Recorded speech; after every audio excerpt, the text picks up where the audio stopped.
real excitement about being able to kick off the speaker series for the 2021 academic year in the Department of Criminology.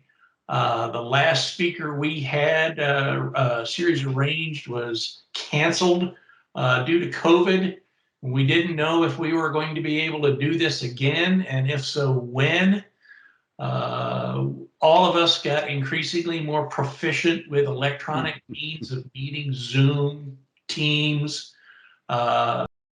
People have been very friendly to the University of South Florida, advancing our capabilities with Teams so that we can have very large meetings. And this constitutes one of those. And I'm excited that we have today's guest to launch the meeting. We have Art and Jolene Hushen. They are alumni from the University of South Florida. Art is an alumnus of the Department of Criminology, and even took one of my classes 372 years ago. And I'm surprised that after that awful experience, he was willing to come back. But nonetheless, he's elected to risk it once again. The Hushens are also friends of the university and friends of the department, and we're really excited to be able to welcome them. They are the co-owners of the National Institute of Crime Prevention. Art serves as its president, Joel as the executive director. The National Institute for Crime Prevention is a consulting and training firm, particularly with regard to CPTED. CPTED is an acronym, refers to crime prevention through environmental design. As you will hear today, as they discuss what the National Institute for Crime Prevention does, what CPTED is, why and how it is an exciting opportunity for the department. It is more than just turning on lights, right? That's something you're going to discover. It's not as simplistic as some make it out to be. It is an approach to crime prevention that is employed by businesses, schools, downtown districts, entertainment districts, universities, the works. I mean, any place where human beings can congregate are places where crime can take place. As criminologists, we kind of recognize that there can be features of the built environment that might be conducive to criminality, as well as non-conducive, as preventative, to dissuade potential offenders. And what the National Institute of Crime Prevention does, what CPTED does, is try to educate us as how we can purposefully design or redesign our built environments so that it has a crime preventive function. So with that, I'm going to ask if all the audience members would please mute their microphones so they won't get feedback. In a moment, we will turn the presentation over to Art and Joel and ask them to give their presentation. They can take the amount of time they feel comfortable giving it, at which point I will kind of monitor the raising and lowering of electronic hands for question and answers, comments, etc. And when we have exhausted that, I have closing remarks I'd like to make. So again, welcome Art and Joel, welcome the various guests who've been invited to this presentation. To all my colleagues, my grad students, I welcome you as well. Let's kick it off. Thank you, Art and Joel. I'll turn it over to you. Well, thank you, Dr. Cochran, for allowing us to be part of this. Any chance I have to talk about CPTED, I'm going to take it. CPTED, my involvement started back in the early 90s, and an opportunity to really come back to my university and talk about it. That's an exciting part of that. So what I'm going to do, I'm going to bring up the screen and get that going. So I'm going to share that with everyone. So hopefully everyone sees that okay as we kick this off.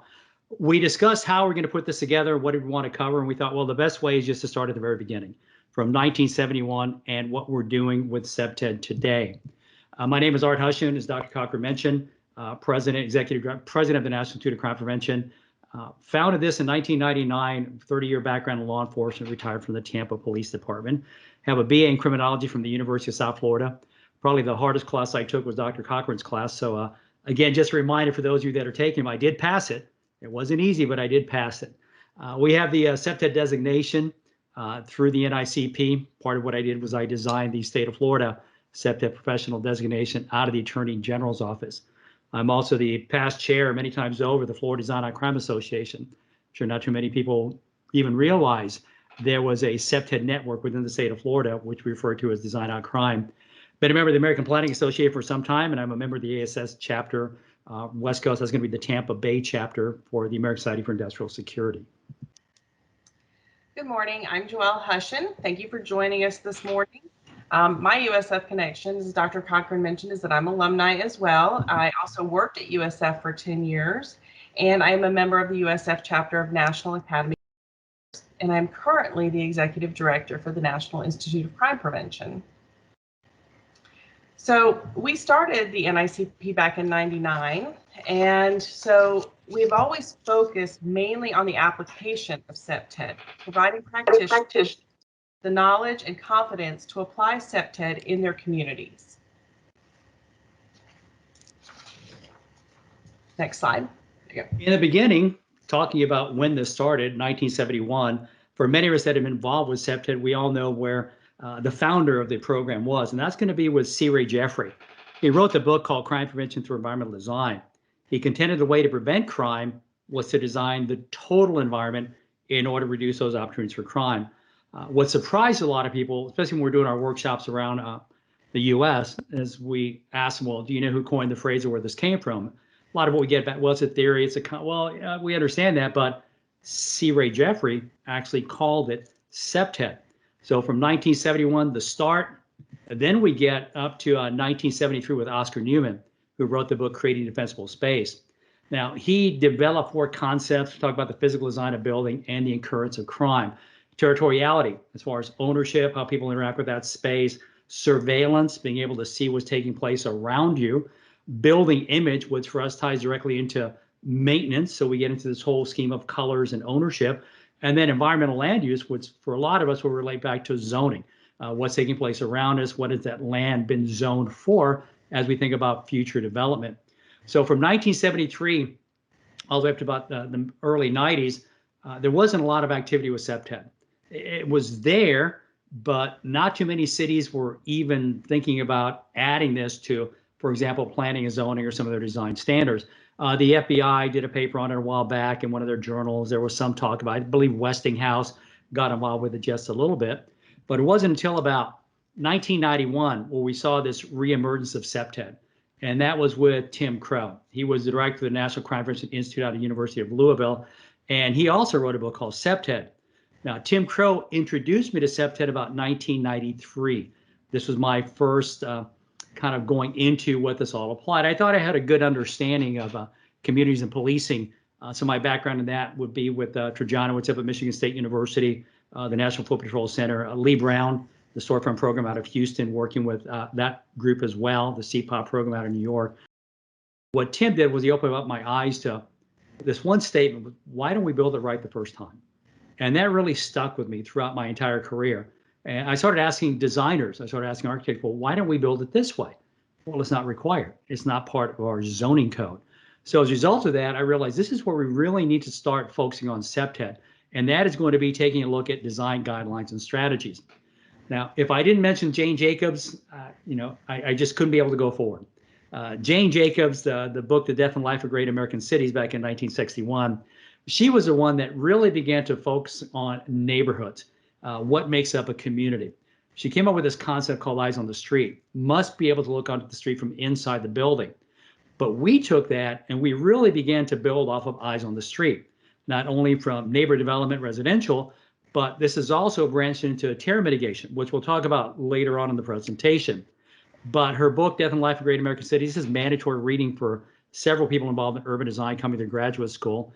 I have a copy of it, I read it several times. And again, how we design the space. How do we design those storefronts? How do we design that outdoor seating area that brings more eyes on the street, which can serve as a deterrent to crime. How do I codify that?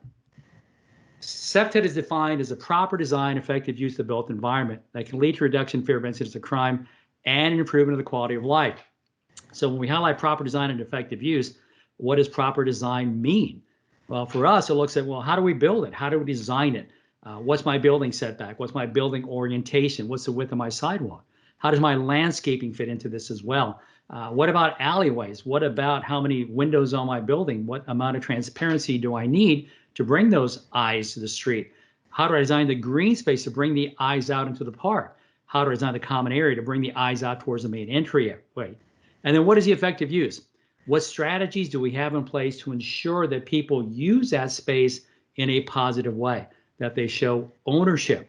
So a lot of us spend, for example, our training 64 hours just to be able to apply this to proper design and effective use back with their city or back with their company that they're involved with or their school. Proper design and effective use. Now, the goal of CPTED is to reduce, not eliminate, reduce the opportunities for crime that may be inherent in the design of structures or in the design of neighborhoods. Going back to C. Ray Jeffries on how we design the total environment. So reduce those opportunities. And even in his initial research or studies that were coming out, he said to limit those opportunities for crime. You know, knowing we can't get rid of all crime, but can we make it difficult for the offender? That we can do. And we accomplish this through involvement of CPTED practitioners in the planning, development, and design review of all community projects. Under the CPTED model, we look at design define, and that includes the physical design, social management, and directives that seek to affect positively human behavior as people interact with their environment.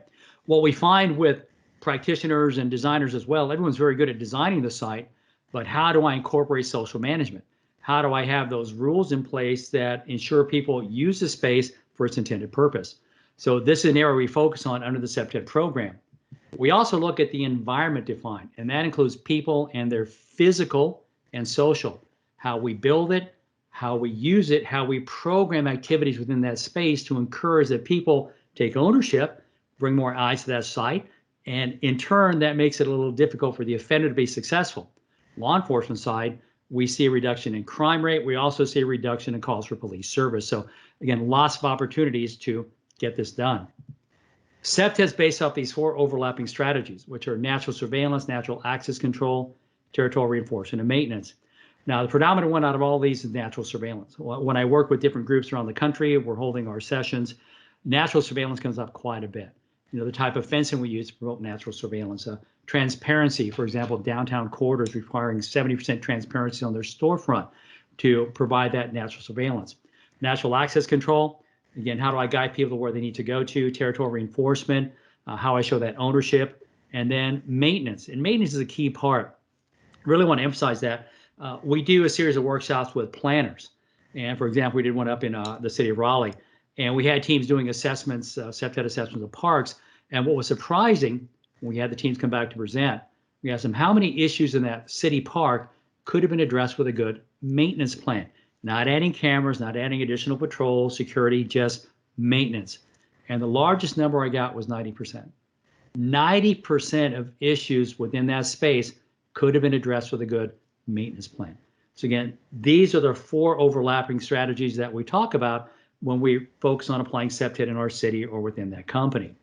Now, natural surveillance increases the perception that people can be seen.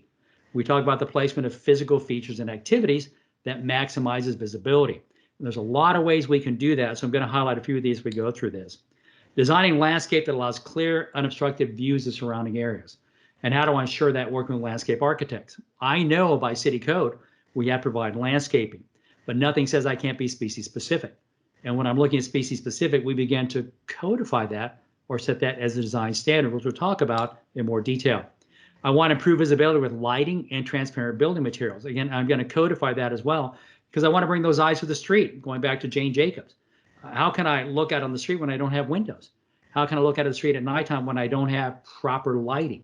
So these are things we cover as part of the CPTED program. Some good examples of natural surveillance as I look at these sites. For example, on the left-hand side, you see a desk and you see 2 people standing behind that. So notice all the transparency, and that is going to be the reception area of this building. As the employee sits there, they're able to see what? Everything. They're able to see who's approaching the building, who's parking their car, who's entering, and landscaping. They maintain that landscaping so it doesn't impact the view of the person sitting there looking out. Sometimes we refer to that desk design as workstation orientation. How do I maximize that surveillance outward? Upper right-hand corner, a lot of our buildings have windows, we just don't use them. So imagine under our strategies, we include seating right at that window. So as people are working on their computers or they're reading, they can glance out the window, bringing more surveillance out into the main entryway, eyes on the street, being able to observe a threat as it approaches the building. But we do that through ensuring that those windows are placed on that side of the building. And then on the lower right-hand side, you see a school.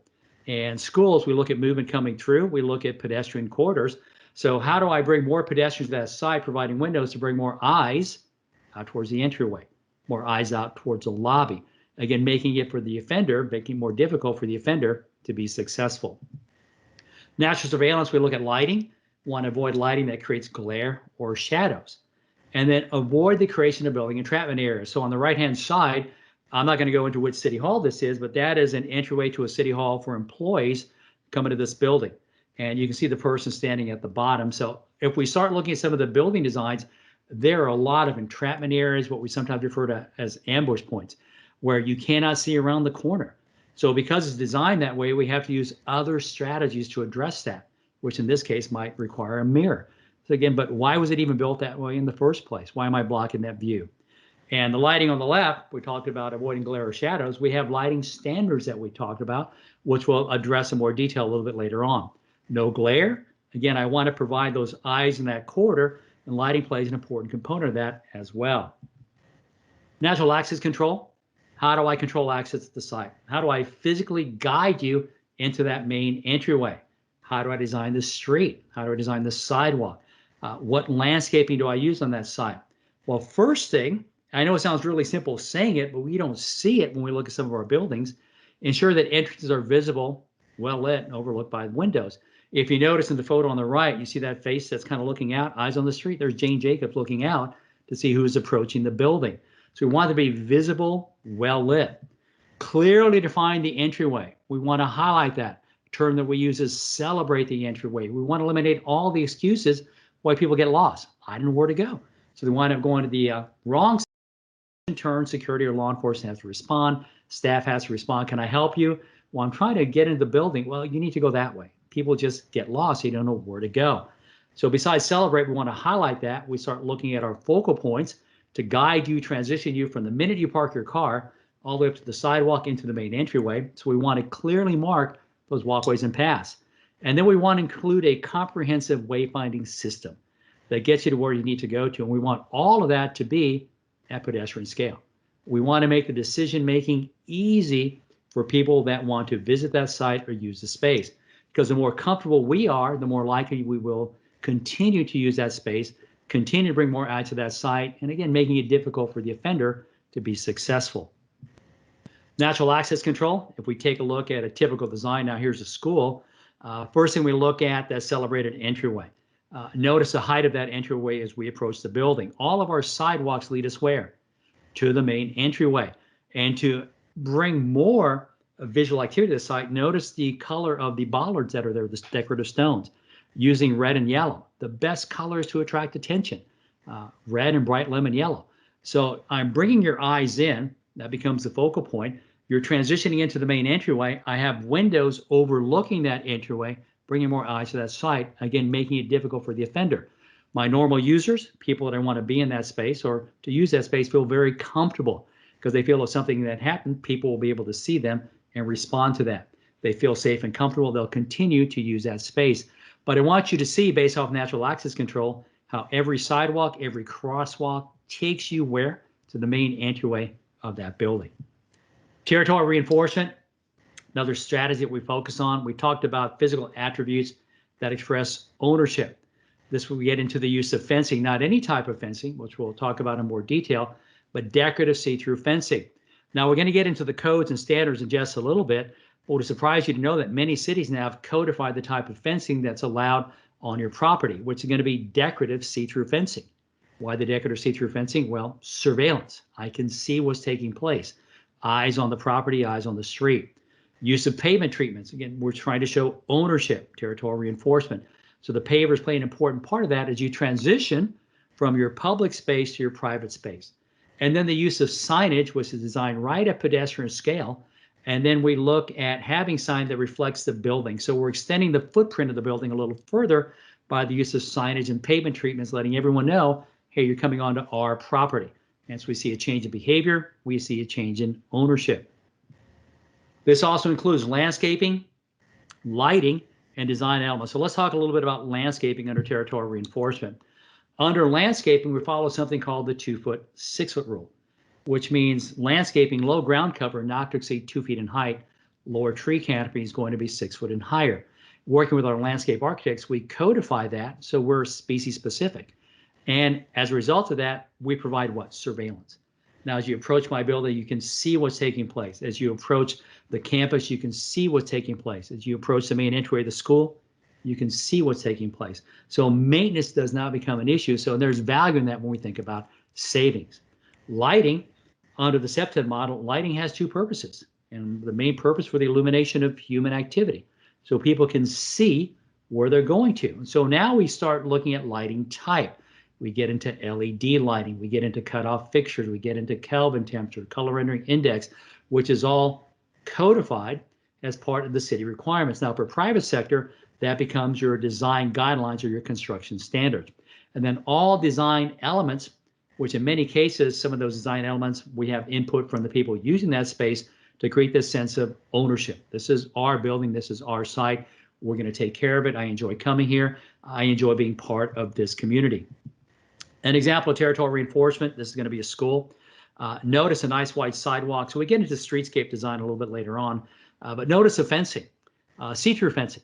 So I can see what's taking place. Students on the inside can look out.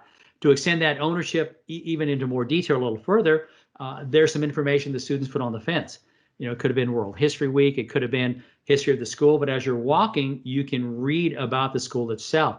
And then you start to transition into the main entryway. You've got your bollards. Notice the landscaping, the trees are nice and high. Now I could have added some low ground cover that to soften up the concrete just a bit. I could have added additional pavers that reflect the school itself and that ownership, guiding people into the main entryway. And all these fall under just good design practices or good design guidelines. Maintenance, again, I cannot emphasize maintenance enough under the CPTED program, and that's going to be key for us because we talk about the continued use of a space for its intended. A lot of us deal with this regularly when we think about ownership, graffiti on the building. Because we live in such a warm place with a lot of sunlight, paint has a tendency of fading over time. So there is no ownership. We don't water our grass for the amount of sunshine we get. That's going to injure that. So again, we want to show that ownership. And this ties into territorial reinforcement also. Overgrown landscaping blocking our view and operative lighting. Again, we want to have a strategy to address that because as lights start to go out, we have less ownership. People don't want to use that space as well. And the issue we have quite a bit of is, notice landscape, operative lighting. Our landscaping will block our lights. So now we have dark spots, which we highlight a little bit later on. So maintenance is going to be key for me when I think about that ownership. Here's some examples of maintenance. Let's take a look at the left-hand side. Notice the light in the center of that tree. Can you imagine the light output that fixture is going to have? It's just not going to be proper. It's going to be dark there. And you're going to see an example in just a bit. So now I can't see at nighttime, which in turn might lead to more opportunities for crime. Now I'm losing my eyes on the street. Now that witness potential decreases quite a bit because even people in the office right next to this space looking out, they're just going to see darkness because of where we place the tree and the light. On the right-hand side, I got a great looking decorative see-through fence. But because I wasn't species specific on the landscaping, what's happened? Well, it's blocked the view. Now, the property owner is going to spend quite a bit of money to maintain that or to correct that. When if it would have been designed right the first way, going back to Tim Crow, then I wouldn't have to deal with this because we'd be site specific, species specific, and maintenance wouldn't be an all-consuming factor when I think about the continued use of that space. So a lot of opportunities to get this done or make it happen for us. 3Ds of CPTED. All human space has some designated purpose. So think about the building, think about the site, think about the neighborhood. People are going to live there. People are going to work there. They're going to go out for outdoor activity, a park. Again, looking at a university, a school, people go there to learn. All human space has social, cultural, legal, or physical definitions that prescribe the desired and acceptable behaviors. This is where you enter. This is where you come into the main area. This is where you check in. This is where you transition through. That space is designed to support and control the desired behavior. Something as simple as, I know how to get into this building. I know where to park.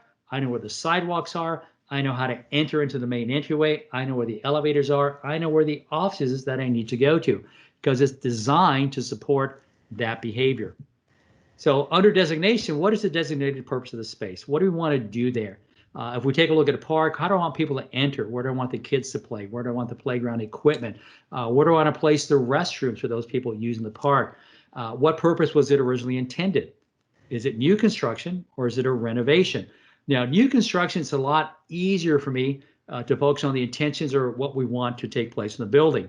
On a retrofit, it's a little more challenging for me as a CPTED practitioner. And how well does space support its current use or its intended use? And for me, that ties into wayfinding. How do I get into the space? Is the seating in the right spot? Is everything located easy for me to get to that from, for example, the reception into the main lobby, out to the exterior? Is there conflict? Do people get lost? Do they do not know where to go? Where are the elevators at? Again, the design does not support, or that use of space does not support the behavior. So there is going to be some conflict. How's it defined? Are we defining that through pavers?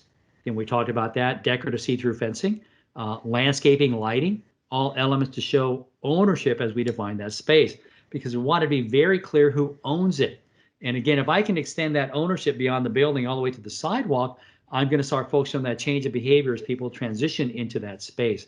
So where it's borders, can I really show ownership and define that where I look at the borders people transition in? Definition that affect how the space is used. Again, when we're talking about weekend use, we're talking about a house of worship. We're talking about schools only used 5 days a week, different activities on the weekends. Rules, directives, so they clearly set out and reinforce in policy. So for us, we get those directives out right in the front, because we want to eliminate all the excuses why people do not comply with the rules. For example, school setting, must check in with the desk. No alcohol involved, no weapons involved. Hours of operation. Again, you must get a pass to enter before you come to this space. Again, if this is in the building, this is where you go to. So we want to set those rules out very clearly, and we want them to be at pedestrian scale. And that ties right into the signs as well, as we set the directives out. Signs tie into wayfinding. We define the use of that space and get you to where you need to go to. All these are at pedestrian scale. Does the physical design support the intended functions? Do people know exactly where to go as they approach the building? And does it support the desired accepted behaviors? Again, do people know where to sit? Do they know where to go? Do they realize something as simple as that's the main entryway? That's how I get into that space. And we want to eliminate all the confusion or conflict, because when we talk about controlling behavior, I want you to go exactly where I want you to go. So I'm going to design those as you begin to transition in. I want you to get to this point. I want you to get to this point. I want you to get to this point as you enter the building. So we want to eliminate all the confusion or any conflict based off the design of that site. We want to provide that clear border definition of control space. That control space is mine. Now, it doesn't have to be a physical barrier.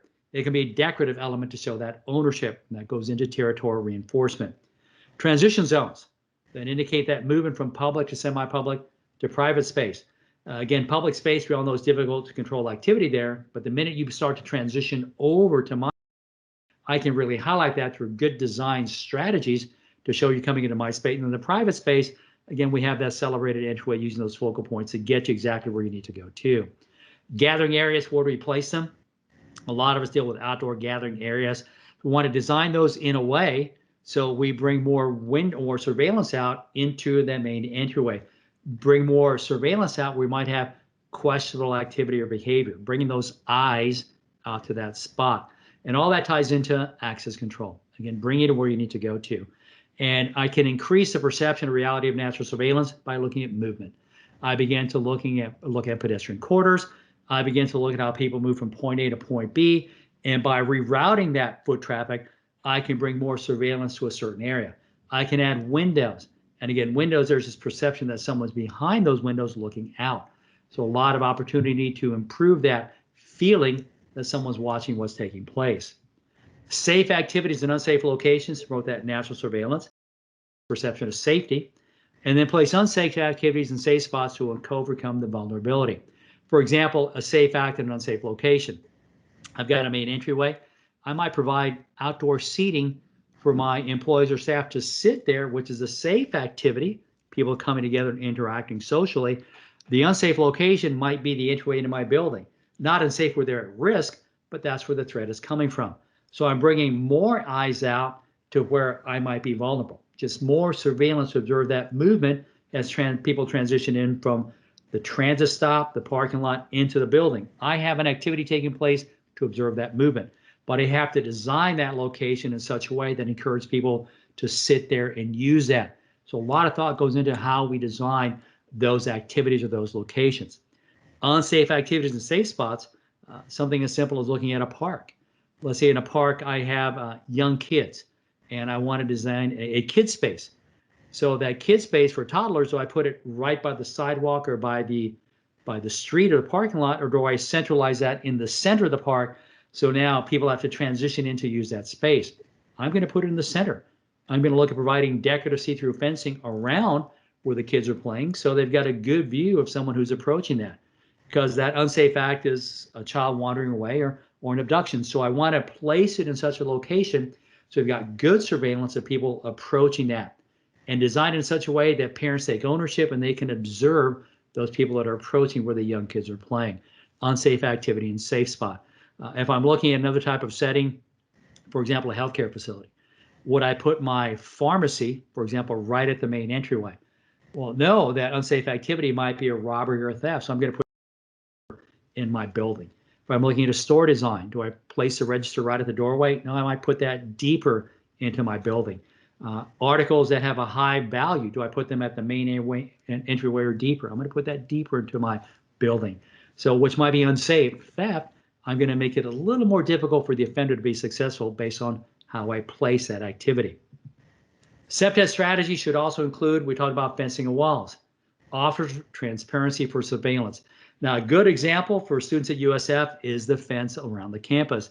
Now, we actually got involved with this in the 90s when I was with the police department. We talked about adding fencing, and there was a lot of resistance to this early on, and I can understand why. And this, I deal with this throughout the country. We want our campus to be open and inviting, and I understand that. But again, we look at calls for service and opportunities for offenders to transition into that space. Some thought went into the design of that. Notice the branding of the fence, territorial reinforcement, the logo of the bull on the side of that creates a sense of community. Provide character to the area. Oh, that's USF. I can see that based off the fencing. Now, the next step I would have taken in this design would have been maybe to add some low decorative ground cover or landscaping to that. Again, to soften up the look of that, but be species specific, working with a landscape architect, will that have a maximum growth of 2 feet. This is code in many, many cities. Now, I know I've referenced that quite a bit, but I just want you to, as we transition into the design guidelines, how cities are starting to mandate a lot of these design elements to provide that surveillance. Eyes on the street, going back to Jane Jacobs, territorial reinforcement, natural access control. We worked with USF Campus Police. They attend some of the workshops under the governor's office. And again, just interviewing some of them, some of the calls for service, you have fewer people that are transitioning or cutting through the campus with those designated entryways, which allows people to monitor, well, who comes in and out of that campus. Other strategies we look at or should address, areas of concealment. This is a big concern for us when we work with designers. On the left, we have a gateway transition into a waterfront on a trail. This is going to be in Kansas City, Missouri. We work with several groups here. Now, the issue they have is because there's no lighting, people like to use this during the evening hours, is that you have an obstructed view. You cannot see what's taking place as you want to use or approach that waterfront. And you can see some of the students there kind of sticking their heads around the side. It gives you an idea of the scale. Now, as a CPTED practitioner working with the design team, I would have gone with maybe some kind of archway with, instead of solid stone, something a little more transparent, something I could see through, maybe some ornamental ironwork that's placed there. So now I don't create the air of concealment. If I'm designing it for you to use it, I want it to be safe. On the right, this is in Greenville, South Carolina. If you take a look, you've got two of the students walking in, and that's the air of concealment in an entertainment corridor. Looking at the original site plans, I would have just seen a concrete wall. And knowing there's a waterfront, now I'm losing the opportunity for surveillance from the top down and from the bottom up. Let's even look at law enforcement. As they're walking along this path to see what's taking place above them, we block their view entirely. Now, my recommendation on this would have been, can we go with some kind of ornamental or decorative fencing to still maintain that visual connection? So again, lots of recommendations we can make when we start looking at areas of concealment and ambush points. Here's an example of a school. We'll talk about schools a little bit more detail. This is an older elementary school. This is in Gainesville, Florida. We had the team doing an assessment of this property. Now, notice the photo on the left, you're looking through or looking down the corridor. How many areas of concealment do you see based off the design of that school?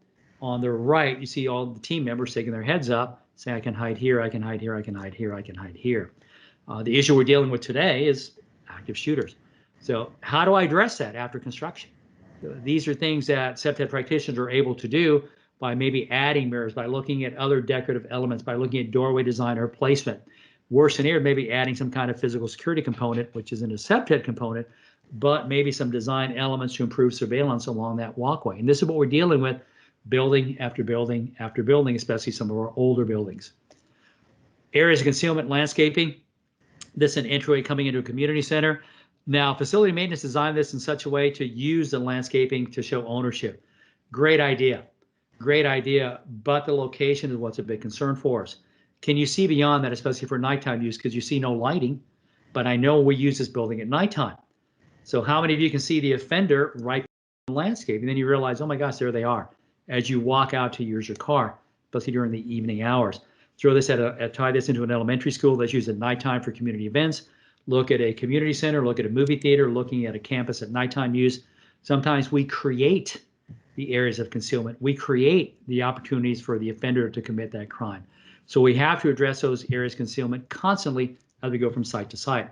Lighting plays an important component for this. Remember, on our CPTED strategy, lighting for illumination of human activity, and then lighting for security. So let's look at the two on the left. Lighting standards. That is probably the poorest lighting we can use. Non-optical acorn fixture with no shielding. The light goes up in the sky.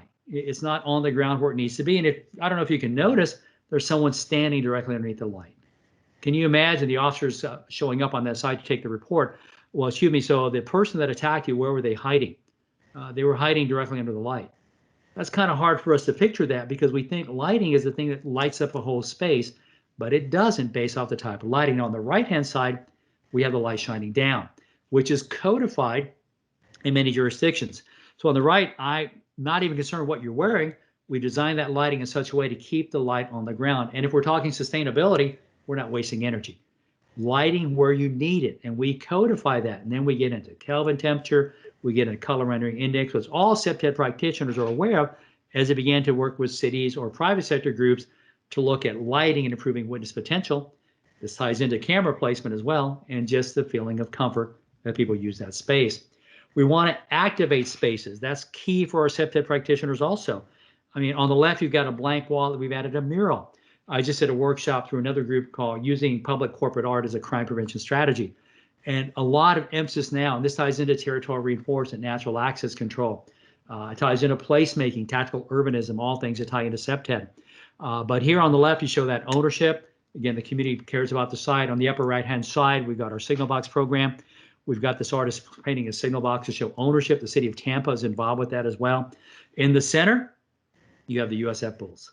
And Joel will attest to this too. The last time we were out there, we had our son, we took a picture just to get the picture of the Bulls behind us. That ties into what? Wayfinding, territorial reinforcement. This becomes your focal point as you see that, oh, there's the center. This is what guides me into that space. And on the right, this is out of Louisville. And this Louisville is known for the Kentucky Derby. So again, these horses are set up throughout the city. Artists paint them. People walk through that corridor to see that. This also ties into economic development. We put this temporary artwork in different spots to encourage people to walk there and maybe shop in some of those stores that they wouldn't normally go to. Not a lot of eyes, opportunity for crime, using art, bringing more eyes to the space, showing ownership. Again, so lots of ways we can apply these strategies. Now, one area that I want to cover, because we talked about guidelines, design, codes, strategies, surveillance, wayfinding, lighting, we codify it. And I cannot emphasize that enough. A lot of cities are now codifying CPTED. So from 1971, C. Ray Jeffries talking about this, 73, you get into defensible space, and you get into with Tim Crow. Then you go back to 61 with Jacobs, or Eyes on the Street. How do I ensure that's done?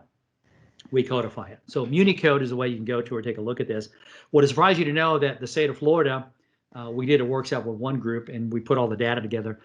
There's currently 65 city or county codes that emphasize the use of CPTED in the state of Florida. That's just our state. That's just the state of Florida. I'm going to highlight a couple of those as we go through this with you to give you some idea of what counties are doing. So 71, we began to see what we're starting to apply CPTED, how it works for us, to how do we make it work today. So here we're going to start with Hillsborough County.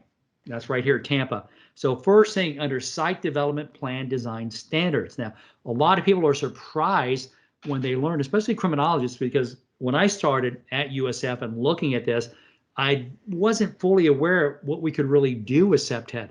And then I got involved with planning and urban design. I realized, oh my God, we can just place this throughout the entire city.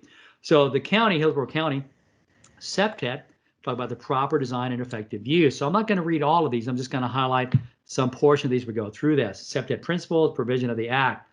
Minimum of one CPTED strategy from each of the principles shall be incorporated into the site design phase for all applicable development. Now, natural surveillance, reduce opportunities, reduce those opportunities for crime.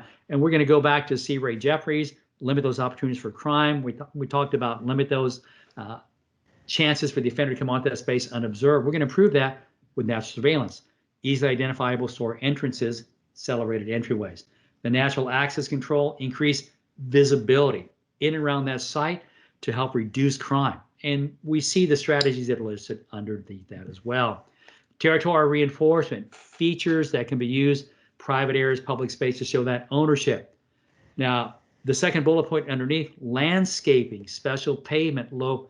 We talked about that early on. Transition zones, public space, directional, similar signs, wayfinding, welcoming, and the type of fencing that's allowed. And then maintenance, which is a key part. Talked about that continued ownership of that space. We look at the town of Jupiter. Again, they've taken some really nice steps in applying CPTED, supplementary district regulations. This is codified. Again, so designers have to ensure they meet these standards, because if not, they cannot go through the permitting process. So we refer to this as codified. CPTED standards shall be incorporated into all new development in the district through the following methods: natural access control, ornamental fencing. We gave you some example of that. Street trees, planting beds, structures. We'll replace them. So now we're talking about building setbacks, building orientation to maximize surveillance outward, and that ties in with the transparency with as much as 70%, so we can see what's taking place around us. Natural surveillance, want to work our way down, balconies, outdoor seating. What we see now in many cities on single-family home is we codify the use of front porches, or the standard. So now we've codified front porches on single-family home. This encourages families to do what? Use that front porch, use the front door a little more often, bringing more eyes where?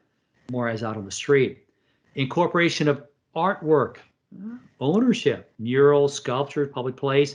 We want to eliminate those blank walls, facades, and it brings attention, more eyes on that site, and then community ownership, because a lot of the artwork is based on local artists. Natural surveillance, here in Jupiter, they follow the 3-foot, 7-foot rule, which again, as long as your design team sets that as a standard, and here's a design guideline, as you see in the image, to let designers, developers know this is what the city is looking for as they look at their landscaping. Territorial reinforcement, this ties into ownership as well. Public, semi-private, and private space. The location, here's your design guideline on the right from the town of Jupiter. Opportunities for different levels of access. We want it to be interesting. We want it to be fun. We want to engage people to take ownership, which also ties into economic development. So again, think about all the partnerships you can create with your CPTED program as you move forward. City of Grand Rapids put together an amazing program. We worked with them for many years. We've done several workshops there. We're getting ready to do a few more. CPTED ordinance, crime prevention, environmental design, title, purpose, and scope shall be noted as a CPTED ordinance of the City of Grand Rapids. Purpose and intent. Now, notice a highlight right at the bottom. CPTED draws on passive strategies incorporated into normal planning, design, of the built environment. So strategies we can apply. And this is where CPTED practitioners need to be involved in the entire process when we think about codifying these. CPTED, now this was a key section of their their ordinance. And so I'm kind of going to work my way through this one with you. CPTED enhances community policing. And so when we think about what today is like, limited budgets, again, people talk about defunding the police, fewer police officers that are out there. How does the community take ownership? Well, CPTED, this also ties into self-policing by the community and collaboration between property owners and residents in neighborhoods. Creation of a safe environment, both real and perceived. Again, we show that ownership and maintenance, people take responsibility. The offenders feel like someone's taking ownership. Placemaking to foster community belonging and ownership, and that discourages criminal behavior. Talk about healthy, safe, practical solutions to neighborhood issues. Not all about the police. It's the community working with other city departments or county departments to make changes. Coordinate these activities, communicate. We've really got to start getting everyone involved in this process of limiting those opportunities for crime. Human scale, pedestrian oriented, and that's an important component of CPTED. Relation-based community can help encourage and maintain community self-policing efforts. If the community has a vested interest in the site, then we start focusing on the design of that site. They take that ownership, reduce the need for city resources and police intervention. What we find time and time again is fewer calls for police service because the community takes ownership of that space. And then purpose and intent, implementation of CPTED principles to create that safe environment. And they've got some elements we look at, some charts or graphs that you follow for the city of Grand Rapids. And then go into the CPTED or city code. This includes zoning ordinance, nuisance code, and building maintenance code. So a lot of thought went into their first CPTED ordinance. Now the city of Tampa has several. And I was excited to be part of many of these with my time with the city. So I'm just going to highlight a few of these going through this. Public safety, as far as the design standards under zoning and land development, you see CPTED listed throughout. Highlighted CPTED principles throughout the regulatory review process. So that means as these site plans are coming through the review, those CPTED components must be met as part of the permitting. We start talking about the East Tampa overlay. We see CPTED listed throughout this as well. Further the principles of CPTED throughout that process. These standards, these minimum requirements must be met to obtain design approval. Must be met. So I have a lot of CPTED practitioners now that are teaming up with city governments to review these plans to make sure in compliance with the code. For the purpose, the city of Tampa safety, the philosophy is there, have been incorporated throughout the regulatory review process. And now we see this in the Kennedy Boulevard vision perspective. So this continues to grow within the city of Tampa. West Shore, CPTED, we see that throughout. West Shore District, or the West Shore Business District, was the largest business district business district quarter in the state of Florida. They were the first overlay district to utilize CPTED in the city, and our CPTED team was involved with that right from the beginning. So how seriously does the police department take this? I'm going to have a chance to be involved with this early on. So you take a look, here's the organizational chart for the police department, chief of police. Now let's transition over to the orange section, right-hand side. You're going to see the Special Operations Division. And as you work your way through, in the circle, you see the CPTED unit. The city of Tampa was one of the first cities in the U.S. to create a CPTED unit. And I was excited about that because it helped put the original plans together. We got to be part of that. And at the time, there were 3 of us assigned to the CPTED unit that were full-time. That's how seriously we took the program. Other cities are doing similar or applying similar concepts and strategies, and including law enforcement throughout the process. Broward County, I'm going to go through this one very quickly as well. CPTED for the site plan review process. Natural surveillance, natural access control, we can include that or include that throughout the site. Implementation of the principles is listed throughout. CPTED review, and they even go as far as CPTED training, what it takes to be a member of that CPTED team under Broward County. The training, minimum of 2 plan review personnel must be trained in CPTED, and other personnel, particularly public works, should be trained in order to maximize the benefits of CPTED. Here's a review process they go through, and this is part of the County Department of Strategic Planning and Growth Management. City of Tempe, one of the oldest programs that's out there, so we've done a lot of work with them, and then you see CPTED listed throughout their design guidelines. And here's some of the articles they put together and some of the design guidelines as well. What we're excited about in the CPTED community was the state of Virginia. Now, the Virginia just passed a state statute, and this had a lot to do with the American Institute of Architects. Some of those comes with the CPTED training, where by state statute, architects must understand the concepts of CPTED, and then the review shall include those CPTED components. That is required by state statute. For Florida, as we transition through, we have the Florida Safe School Design Guidelines. Now, this was done in 2003 by the University of Florida. The first school to do this, the first school to put together those Safe School Design Guidelines, ready? 1993, University of South Florida. First one to put those together, which in turn now we see that transition over to the Department of Education to include CPTED throughout the process when we look at new of educational facilities along with retrofits and redesign. The Department of Homeland Security now includes CPTED, and we're very fortunate to have them involved with us early on. Their specialist competencies. They sent the curriculum writer for Homeland Security along with their head of counterterrorism to a workshop we're doing in Boise, Idaho, to determine whether or not CPTED was an important component. A year and a half later, this publication came out. 4.1.4, crime prevention through environmental design. And this is a requirement for all security specialist competencies they must meet at the national level. For an effective interior and exterior building environment that reduces fear, deters crime and terrorist activity. And that's surveillance, territorial enforcement, natural access control, and facility hardening as one of those strategies. So all of this blending together for us. An important component for CPTED is this: the International Organization for Standardization, ASIS, ACES. I worked with ACES on this one. A good friend of ours was involved with this. He got the chair of the committee, had a chance to review these. The ISO has now set the standard for CPTED internationally. The South Koreans have been involved with this since about the late 90s. And now the ISO said, this is what CPTED will look like. This is how we'll apply it. This is going to really emphasize or really have an impact on security specialists. As far as cities, we think about design guidelines and standards, not as much so because we start looking at incorporating those under urban design strategies. Now for physical security, again, ASIS has their own standards for that, but to see this take place was amazing. They just signed off on it and we're excited about it because now anywhere in the world, what is CPTED? This is what it is. This is the standards you have to follow.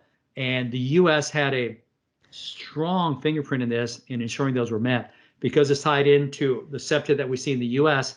It reflects that. So any training taken in the US reflects directly into those international standards that we see around the world based off the ISO. As far as groups that are involved, again, we see a lot of work that's out there. Different cities' involvement when they conduct assessments. First thing you take a look at these, Marina High School, CPTED Security Assessment, CPTED Home Security Checklist, CPTED Survey, Evansville Police Department, you've got Greenville, South Carolina, you got the city of Palmdale, you got Security Checklist, you've got California, again, their design standards.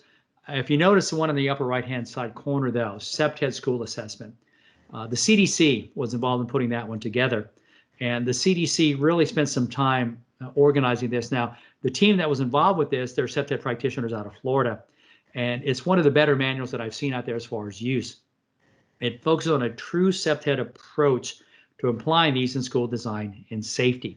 This is purely a check off the box as you look at the school. Now, since we're talking about Florida and the team that put this together, also the Florida under healthcare facilities under the Department of Health put together a similar check off the box form. And this is one we tied in with the Attorney General's office. We conducted the training for this with CPTED for healthcare facilities. The main component for that was going to be CPTED strategies first, supplemented with physical security.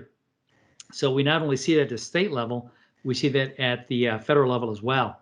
As we began to look at sites, for example, working with different agencies that are out there, for example, New York City counterterrorism law enforcement that's come through the training, and they started to adopt a lot of these concepts as well.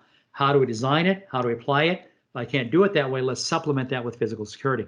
And we see that from police departments around the country. So good design, good design, good design, supplement with physical security. And we also see that as a strategy with a lot of our physical security consultants as well. So some opportunities to get that done as we begin to share that throughout the site. So a lot of success with these as we look at those, but not only on that level, as we look at schools. Now schools, we saw what happened here in Florida. This is a concern for everyone around the nation. And some of the booklets that are out there, magazines that we see, CPTED Design Elements, Designing Safe Schools, CPTED for Schools, CPTED Design Elements on this one, and CPTED Benefits as we look at these. Now, the Marjorie Stoneman Douglas committee that was out there that had to do with the Parkland shooting had a chance to speak to them under the Attorney General's umbrella. And we talked about implementing CPTED statewide. And we had a lot of positive feedback from parents that had kids in the schools. And The question was, can you do this at our school now? So the Department of Education adopted some of those under the Florida Safe School Design Guidelines. Based off that, we saw the state of Virginia, which I mentioned, they began to set that as a state statute requirement. So Florida, we're right in there when we think about school safety and design, because how many of us had input into school design? A lot of us don't. Many times, how much input does law enforcement have as we think about school design and safety? We normally don't. Crime analysis. And when we even think about new construction for a site, how many designers look at crime analysis taking place around the property and design with that in mind? And we don't see that happening a lot. So an opportunity for us to do this way or get it done this way can have a big impact on what we're looking at when we think about some of the recommendations that are out there. If we take a look at the Department of Education, if we take a look at maybe standardizing this at a national level, that's ultimately one of our goals when we think about the use of CPTED and the applications. So again, just think about you as a CPTED practitioner, how you can make this work, how you can apply that to the site, and then think about maybe codifying those and ensuring they're part of those design standards. Students want to learn. So when we think about adding that natural light through window placement, then we look at workstation orientation. We want students maybe involved in the design process because they know what's taking place, especially when we're doing assessments after the fact. And I encourage law enforcement that's involved with this, ask the kids, hey, where do you have issues in this campus? Where do people go? Where are these activities taking place? And in turn, share that, because not all crimes reported. And we have to understand that going into this. Well, what does the data tell me? Well, the data tells me one thing. What about that user interview? Where are these incidents taking place? And once I pull that information together, remember, now I know where to address these. Now, when we asked why wasn't this reported, well, I didn't think it wasn't important enough. I didn't want to tie up the police. I didn't want to notify there was no big deal. Well, we want to know where this is taking place. So think about ways you can incorporate this in the process. So I'm going to turn this over to Joelle, and we're going to talk a little bit about some of the other groups that we work with over time. So since we've started the training, we've had many corporations, government agencies, nonprofits, and educational institutions that have sent their personnel or hosted the training.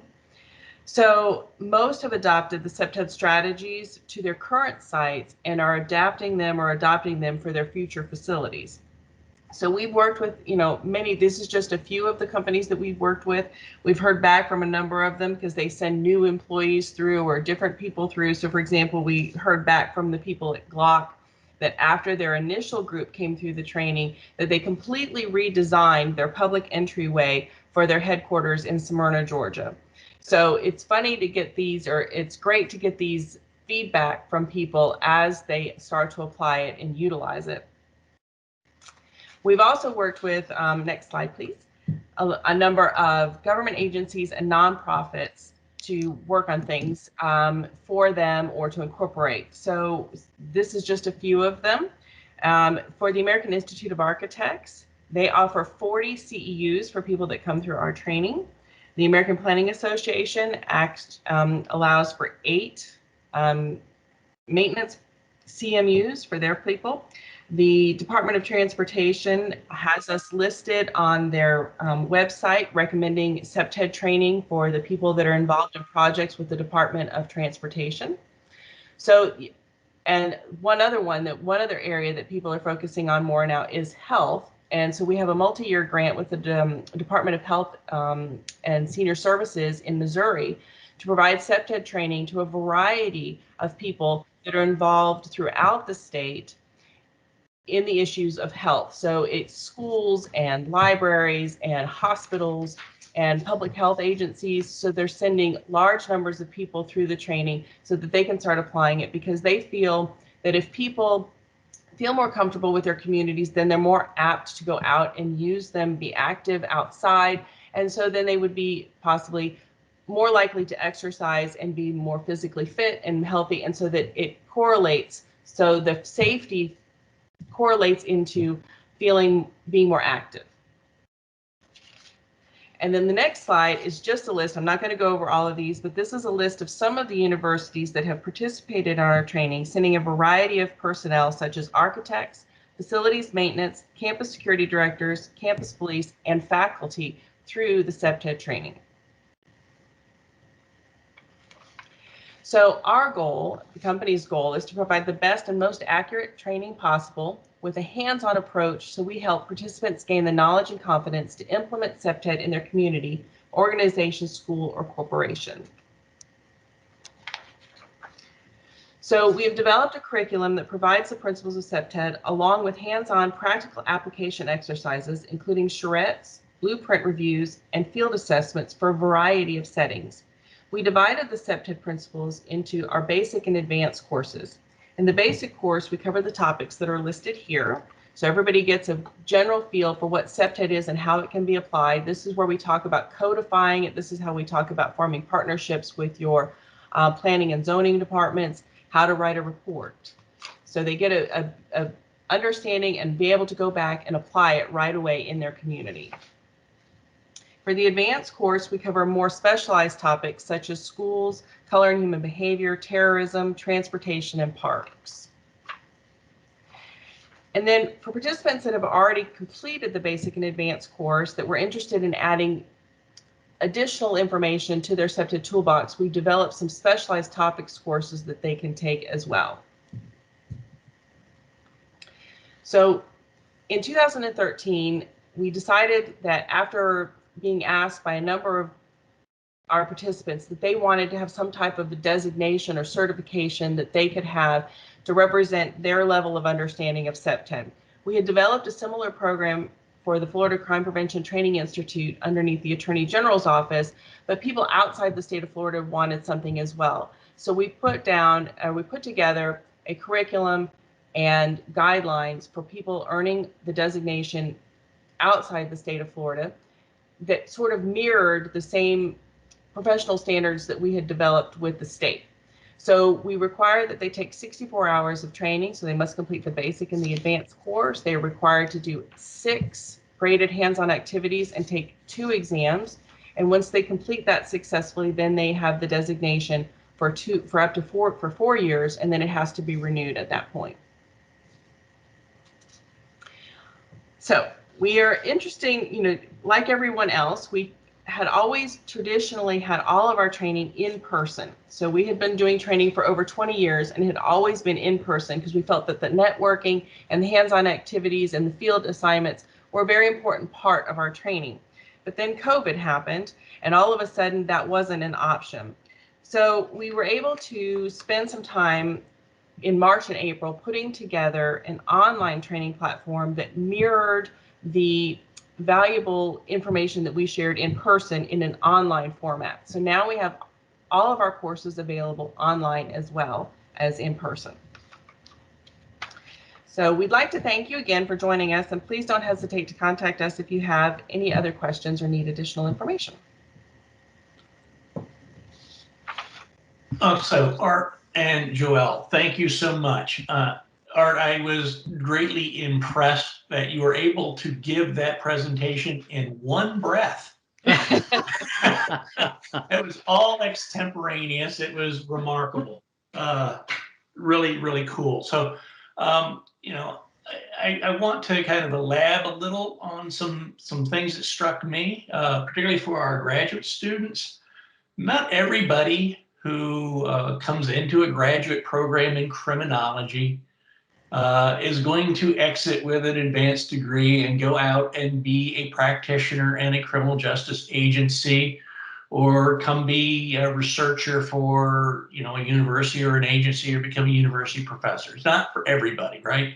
Those components aren't for everybody. The teaching, research, practice. What Art and Joelle have shown you is that there's a greatly, a massive opportunity in a private sector realm for your advanced degree to begin thinking about crime prevention as a way of making a living.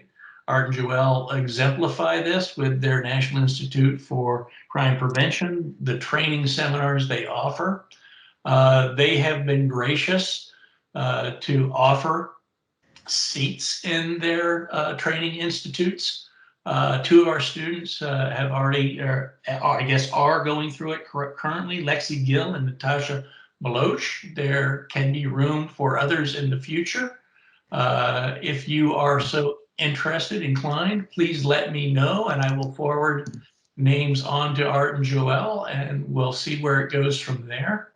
I also see in this, for those who do like doing research, that there's all kinds of research opportunities around this idea of crime prevention, right? I mean, there's essentially what they do when called into an area is a needs assessment. Like, what kinds of CPTED kind of recommendations could they make, right? So there's needs assessments.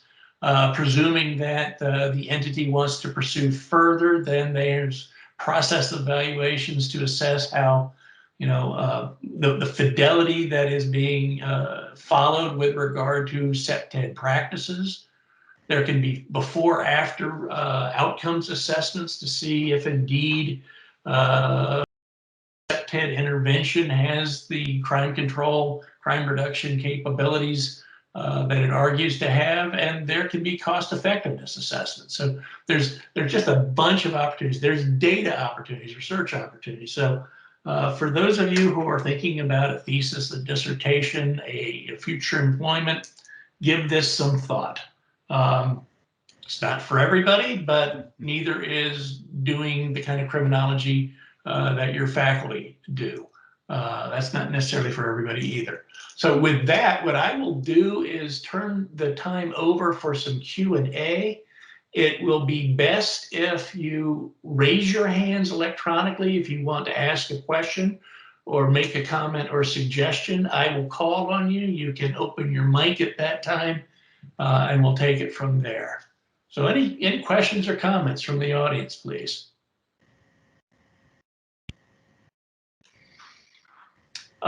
Fernando.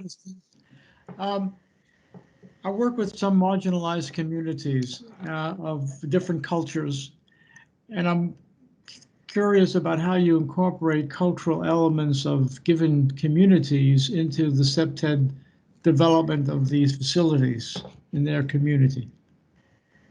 All right, I can answer that. It's a great question, because when we work with communities, it's a real mixture of who lives there, and they need to have a voice in how the site is designed, all the way from housing, what the interior will look like, all the way to programming activities in the park that reflect the community, from the artwork, again, to how we use that space. So if we don't get input from them as part of that design team, or even on a renovation, we're losing that partnership to bring that ownership out there, which in turn we might see crime taking place. So it's that partnership again. They have to have a voice in how that's designed or how we use that space.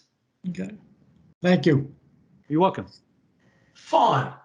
My question is, you mentioned this whole CPTED program is a holistic in the way that that CPTED understands environment is not only the physical dimension, but also programs that tap into it.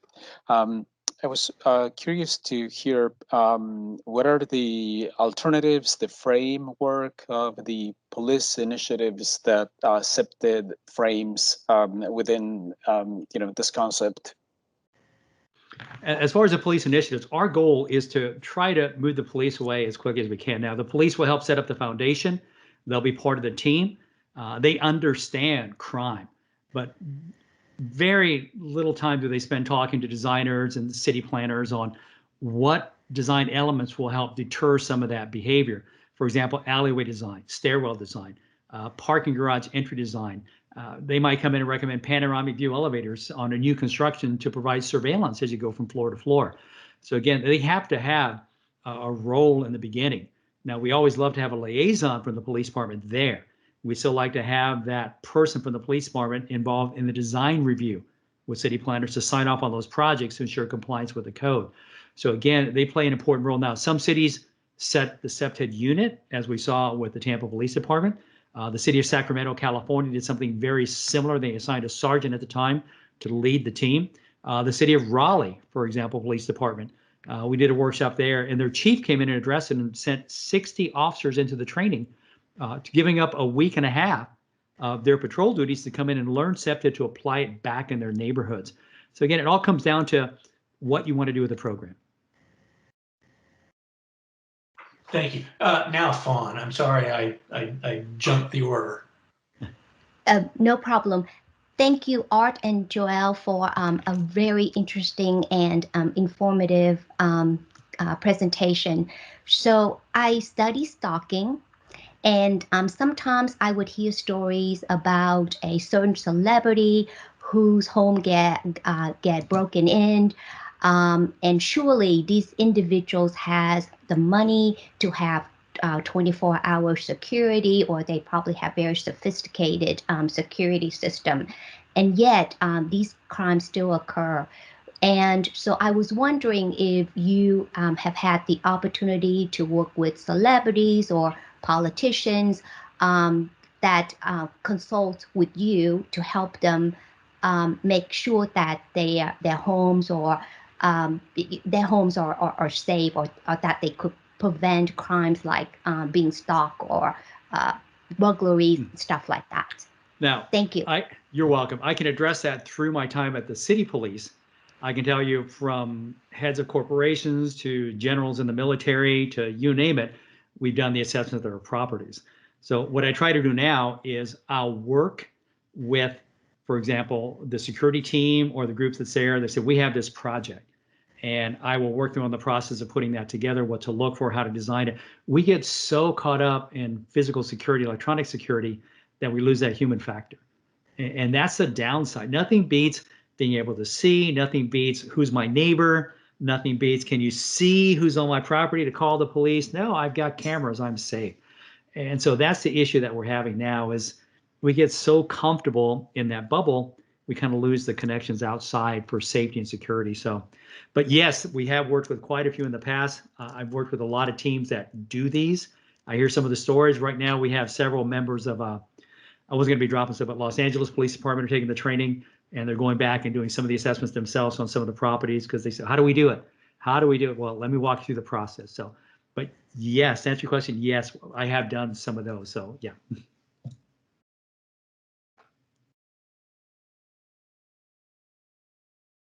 Any other comments, questions?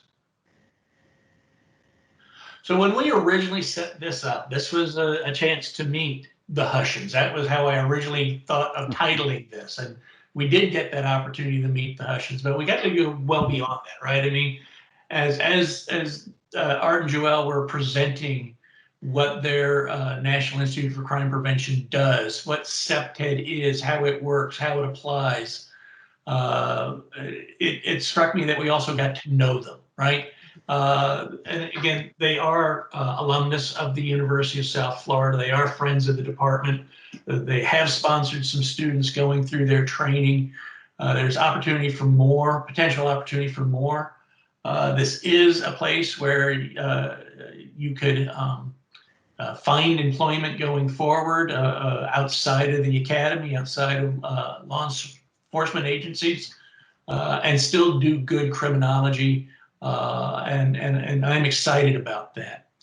One of the things that we are looking into, it's very nascent right now, it's emergent, is the current master's degree in criminal justice down on the Sarasota campus. And we want to grow this program. And one of the areas we're looking at, it's all an online master's degree program. So we want to build some concentrations within it. So it's not just a master's in criminal justice. You could get that, right? There could be this kind of generalist criminal justice master's degree through coursework. But we're also looking at various concentrations. And it strikes me that a great concentration would be in the area of crime prevention, in which CPTED could play a role. So we have a cohort of faculty, a small ad hoc committee that's going to begin to try to develop this kind of advancement of this master's degree out. I think we could begin to generate dozens of master's degrees annually in short order, and I think we could, within the area of crime prevention, that might be as much as half or more of those degrees. So I'm excited about that. And I hope a relationship with Art and Joelle can continue and to grow and to prosper. I hope we get this damn not septed, what have I forgotten? Or we'll get this damn COVID behind us so that we can interact in ways other than electronically. And I'm looking forward to that opportunity. This does wrap up our first in the speakers series. I want to thank you both for participating, for presenting to us, for getting to meet you, allowing my faculty and grad students and colleagues to meet you both. You're good, decent people. You have exciting stuff going on. In November, we will bring back the Social Learning Theory Symposium that we were originally going to do on March 12th that got canceled because of COVID. We're going to try to do it again. And then we have 2 more prospective speaker series for the spring semester. One examining the issue of racial social justice, relationship Black and minority communities with law enforcement, and the role of the Department of Criminology in and about those issues. And couldn't be more timely, and we're excited about that. We're going to have the mayor kick that off for us. And then planning in our Wall of Fame. Wall of Fame is going to be modified slightly. Rather than just having here our awards to our wonderful alumni, we're going to do that too, but we're also going to make this more of an advance in our efforts at development. And so we're going to invite alumni rather than just past awardees to this event. We're going to try to brag about some of the cool stuff we're doing, and we're going to try to put the touch on some of these alumnus to help us out in our fundraising efforts. And the goal there is to ask Joan Reed to give us kind of a white paper, I guess, if you will, on the issue of human trafficking, which is, with coming to Tampa, being a port city with all the hotel, motel, and transportation hubs, it is a major issue in this area. So that can be exciting. I see Sean's got his hand up. Sean, you have a question? Yes, sir. I'm not lit up. I don't know if I'm being seen. Oh, now I'm lit up. Heard but not seen. Now you're seen too. Okay. I got disconnected earlier.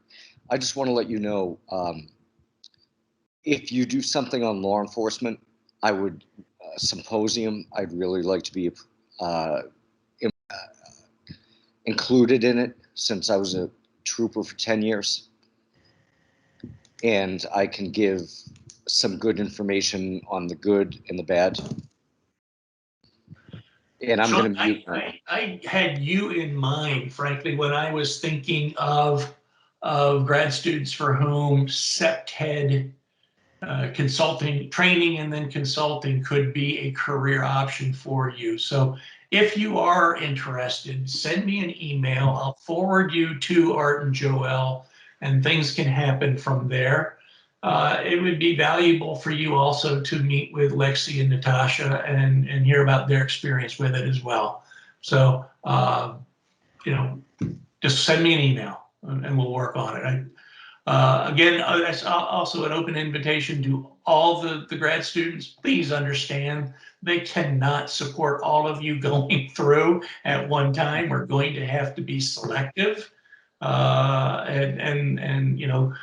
COVID affected the National Institute for Crime Prevention almost as much as it has affected, maybe even more so than it affected us at the University of South Florida. So we're all kind of adapting, right? So we'll leave it at that for now. Art, Joelle, thank you very much. I appreciate it so much. To the invited guests, my grad students, my colleagues, staff, thank you for coming to this presentation, and we look forward to seeing you folks at the next one in November. Take care, everybody. Goodbye. Bye. Virtual applause to you both. Thank Thank you. Thank you, everybody. Have a good weekend. Be well. Thank you. Bye-bye. Bye-bye.